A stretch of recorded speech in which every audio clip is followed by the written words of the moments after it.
बाहू, ओ बाहू, अरे कहाँ मर गई? क्या हुआ माँ जी? आप सुबह सुबह गला क्यों फाड़ रही हो? अरे बहू, सुबह के 8 बज गए हैं और तू अभी तक सो रही है। घर का कामकाज नहीं करना है क्या? देखो माँ जी, मुझे रात को 2-3 बजे तक नींद नहीं आई थी। इसलिए थोड़ी सी नींद खुलने में देरी हो गई है। क्या हुआ बहू, तुझे रात को 2-3 बजे तक नींद क्यों नहीं आई? कहीं तेरी तबीयत तो खराब नहीं है? नहीं माँ जी, मेरी तबीयत पूरी तरह से सही है। मुझे कोई परेशानी नहीं है। तो फिर तुझे रात के 2-3 बजे तक नींद क्यों नहीं आई? कहीं मोबाइल तो नहीं देख रही थी? रुको माँ, मैं बताता हूँ क्या हुआ था। जल्दी बता बेटा, कहीं तुम दोनों की लड़ाई तो नहीं हो गई थी? नहीं माँ, हमने रात को सोने से पहले पंखा चलाया था और पंखे से ठंडी हवा आने के बजाय ऐसा लग रहा था जैसे लू चल रही हो। तो तुम लोगों को कूलर नहीं दिखाई दिया क्या?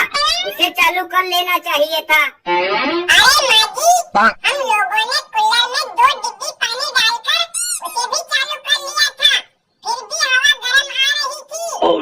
हाँ माँ, रात को नींद पूरी ना होने की वजह से मेरा सिर भारी हो रहा है और हाथ पैर में भी दर्द हो रहा है।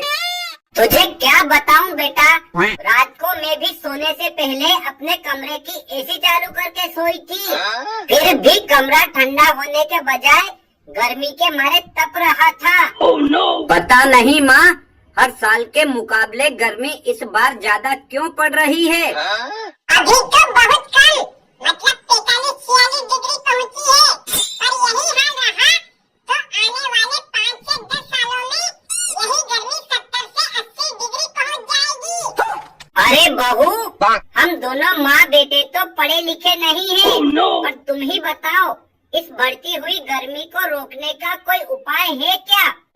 हाँ जानकी, तुम तो पढ़ी लिखी हो। अगर तुम्हारे पास ऐसा कोई उपाय हो जिससे बढ़ती हुई गर्मी को रोका जा सके तो बताओ, हम लोग वो काम जरूर करेंगे। देखो जी, इस बढ़ती हुई गर्मी को रोकना इतना आसान नहीं है, क्योंकि रोज प्रकृति के साथ बहुत बड़ा छेड़छाड़ किया जा रहा है। अरे बहू, ऐसा क्यों बोल रही हो? अगर प्रतिवर्ष इसी तरह से गर्मी बढ़ती रही तो एक दिन पृथ्वी पर रहने वाले मनुष्य, जीव जंतु और पेड़ पौधे सभी भयंकर गर्मी से जलकर राख हो जाएंगे।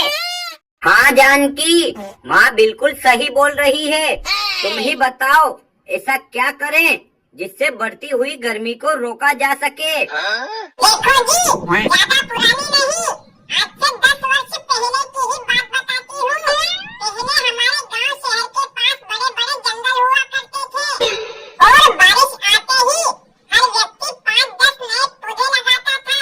लेकिन आज का युवा क्या कर रहा है? बस उसे काटने में लगा हुआ है और लगाता कोई नहीं है। हाँ बहू, तुम बात तो बिल्कुल सही बोल रही हो। प्रतिदिन चंद पैसों के लालच में आकर लाखों करोड़ों पेड़ों को कटवाया जा रहा है और खेत बनाया जा रहा है, लेकिन लगाना कोई नहीं चाहता। ये पेड़ पौधे भी धरती माँ की संतान हैं और कोई भी माँ अपनी आंखों के सामने अपने लाल को मरता हुआ नहीं देख सकती। मैं सच बोल रही हूँ, अब भी जाग जाओ और पेड़ों को काटने की बजाय नए पेड़ पौधे लगाना शुरू कर दो। जो गर्मी आज 45-46 डिग्री पर है, वही गर्मी एक दिन 100 डिग्री सेल्सियस पर पहुंच जाएगी और शायद आपको पता नहीं होगा। 100 डिग्री सेल्सियस में इतनी गर्मी होती है कि वो लोहे को पिघला देती है। फिर हम इंसान किस खेत की मूली हैं?